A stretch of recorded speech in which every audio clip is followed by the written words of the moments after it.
नमस्कार, आप देख रहे हैं मथुरा न्यूज दर्शन। श्री कृष्ण जन्मस्थान में ज्येष्ठ पूर्णिमा के पावन अवसर पर भगवान जगन्नाथ जी, बलभद्र और देवी सुभद्रा का पारंपरिक रूप से भव्य जलाभिषेक। ज्येष्ठ पूर्णिमा के पावन अवसर पर धर्मनगरी मथुरा के श्री कृष्ण जन्मस्थान मंदिर में भगवान जगन्नाथ, बड़े भाई बलभद्र और बहन सुभद्रा की पारंपरिक स्नान यात्रा श्रद्धा और भक्ति के साथ संपन्न हुई। वैदिक मंत्रोच्चार, झांझ मंजीरों की मधुर ध्वनि और धार्मिक अनुष्ठानों के बीच भगवान का भव्य जलाभिषेक किया गया। भगवान श्री कृष्ण की जन्मस्थली मथुरा स्थित श्री कृष्ण जन्मस्थान मंदिर में सोमवार शाम 6 बजे श्री भगवत भवन में भगवान जगन्नाथ, बलभद्र और देवी सुभद्रा का विधि विधान से जलाभिषेक किया गया। वैदिक मंत्रोच्चार और पारंपरिक पूजा अर्चना के बीच भगवान का अभिषेक पंचामृत, गाय के दूध, दही, घी, शक्कर और शहद से किया गया। इसके साथ ही पवित्र नदियों के जल और विभिन्न औषधीय जड़ी बूटियों से तैयार विशेष जल से भी भगवान का सहस्त्रधारा अभिषेक संपन्न हुआ। ज्येष्ठ पूर्णिमा पर आयोजित होने वाली स्नान यात्रा का ये उत्सव ब्रज के मंदिरों में आस्था, श्रद्धा और उल्लास के साथ मनाया गया। बड़ी संख्या में श्रद्धालुओं ने भगवान के दिव्य स्वरूप के दर्शन कर पुण्य लाभ प्राप्त किया। धार्मिक मान्यता सनातन परंपरा के अनुसार स्नान यात्रा के बाद भगवान जगन्नाथ अत्यधिक स्नान के कारण अस्वस्थ हो जाते हैं। इसके बाद भगवान 15 दिनों के लिए एकांतवास में चले जाते हैं, जिसे अनवसर कहा जाता है। इस अवधि में भगवान के दर्शन भक्तों के लिए बंद रहते हैं और उन्हें अन्न का भोग भी नहीं लगाया जाता। स्वास्थ्य लाभ के उपरांत भगवान जगन्नाथ, भाई बलभद्र और बहन सुभद्रा भव्य रथ पर विराजमान होकर नगर भ्रमण करते हैं और भक्तों को दर्शन देते हैं। इसी अवसर को विश्व प्रसिद्ध रथ यात्रा के रूप में मनाया जाता है।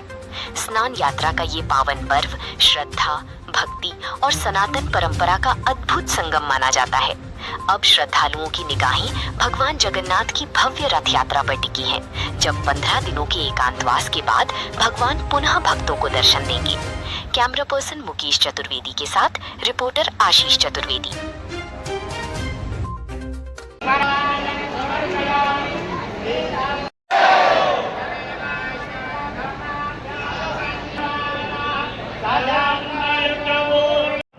पूर्णिमा के दिन श्री कृष्ण जन्मस्थान पे भगवान जगन्नाथ जी का अभिषेक किया, क्या कहना चाहेंगे?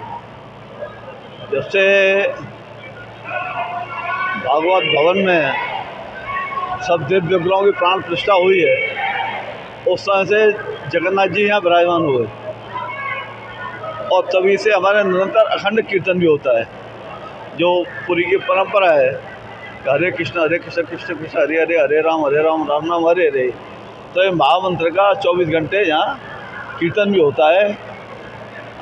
पुरी में ये जो भी भक्त दर्शन कर लेते हैं तो गरुड़ स्तंभ है सामने जगन्नाथ जी के, और ऐसी परंपरा है और ऐसी कथा है कि चैतन्य महाप्रभु जी ने वहीं प्रभु का कीर्तन करते हुए उसी में जो है अपना जो शरीर उसमें सन्निहित हो गया था।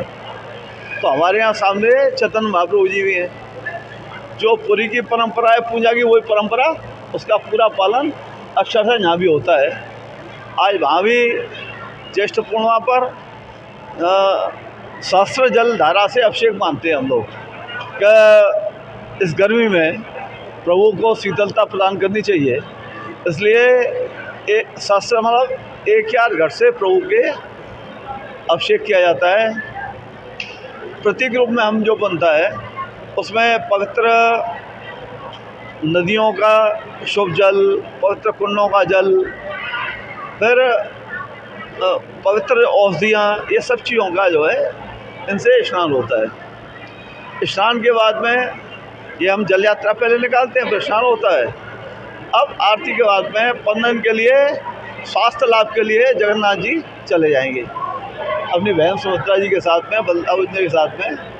वह तो उसमें जो भगवान का भोग लगेगा वो औषधि पदार्थ होंगे, जड़ी बूटियाँ होंगी, वह उनका रोज़ भोग लगेगा।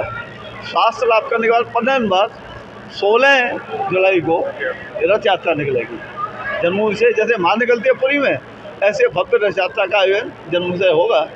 तो भगवान स्वस्थ होकर अपने भक्तों को दर्शन दें, ऐसी कथा है कि भगवान पूर्ण स्वस्थ हो गए और फिर वह जो है नगर भ्रमण करते हुए अपने भक्तों को दर्शन कर देंगे। फिर वह अपने गुलच्चा मंदिर चले जाते हैं मौसी के घर, वहाँ उसके बाद में फिर 2 दिन बाद वो जो है पुनः अपने स्थान पर आकर के जो मूल मंदिर है वहाँ विराजमान होते हैं।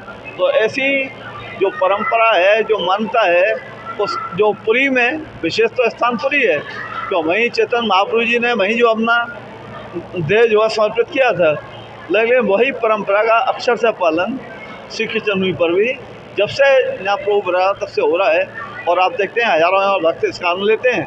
यात्रा निकलेगी तो अभी से भक्तों से प्रार्थना है कि प्रभु ये माने कि हम पुरी में भगवान के रथ को खींच रहे हैं। ये परंपरा ऐसा है कि हमारा सन 82 में पाठोत्सव हुआ था, तभी से भगवान विराजमान है, तभी से लगातार ये परंपरा का पालन। मतलब जैसे है हमारे यहाँ जैसे राम जी विराजमान है तो रामनवमी का पूरा आयोजन होता है, हमारे यहाँ शिव जी विराजमान तो पूरी जो शिवरात्रि का आयोजन होता है, दुर्गा जी विराजमान है तो दुर्गाष्टमी का पूरा आयोजन होता है। ऐसे ही भगवान श्री कृष्ण विराजमान नहीं है, वो तो उन्हीं का तो जो कुछ है ही है यहाँ, लेकिन यदि ये भी विराजमान है तो उनकी विद्वान से जितने उत्सव भाव होते हैं जगन्नाथ जी के उत्सव यथा होते हैं, उसी भावना से आज जो ज्येष्ठाभिषेक करके और आपने देखा हजारों भक्तों ने इसका आनंद लिया। अब जब रथ यात्रा निकलेगी 16 तारीख को तो सभी से प्रार्थना है कि इसका जो आनंद लें, रथ यात्रा से हो पुण्य के भागी बने। जय श्री कृष्ण।